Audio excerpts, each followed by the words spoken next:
If you're in the US watching this, you might be thinking, India and Pakistan? That's just another foreign conflict, right? But what if I told you that this tension could trigger a domino effect, impacting global supply chains, inflation, and even your investments here in America? And here's what almost no one in Western media is saying. Pakistan plays a much bigger role than you think.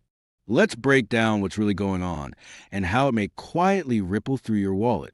India and Pakistan have had a complex, often tense relationship since their independence in 1947. But today's tensions aren't just political, they're economic and strategic. India is often in the Western spotlight, booming tech industry, foreign investments, and strong U.S. ties. But here's where it gets interesting. Pakistan controls a strategic corridor known as the China-Pakistan Economic Corridor, CPC, a multi-billion-dollar project that connects Western China to the Arabian Sea. This route is crucial for energy flows, trade logistics, and Chinese exports. Disruptions here don't just affect South Asia. They shake China, Middle East oil markets, and even U.S.-China trade dependencies. Let's say this tension escalates. Trail along the belt and amp. Road slows down, oil routes near Guadar face risk defense budgets rise, foreign investors in the region hesitate. When that happens, you get market volatility. That can mean rising oil prices, supply chain delays, and guess what? Another spike in inflation here in the U.S. Think your ETF or 401k is immune. Think again. Geopolitics always shows up, eventually, in your portfolio.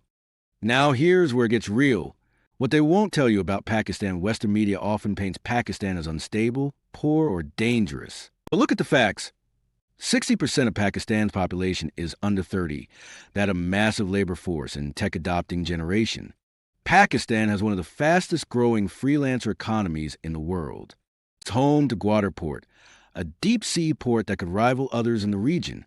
And it's quietly building digital payment infrastructure and startup ecosystems. Yes, Pakistan faces challenges, but it's not just a narrative you're told. In fact, many global investors are starting to look beyond the headlines. So, as someone who wants to be smarter with money, what do you take from this? Don't ignore global headlines. Watch the oil markets and defense stocks. Diversify your portfolio.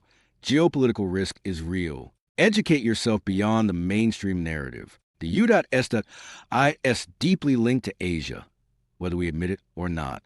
What happens in Islamabad or New Delhi can shape Wall Street more than you think. If you found this eye-opening, do one thing right now. Share this with someone who watches CNN too much, and follow Sense, because we connect world events to your wallet. Stay informed, stay sharp, and most importantly, stay financially awake.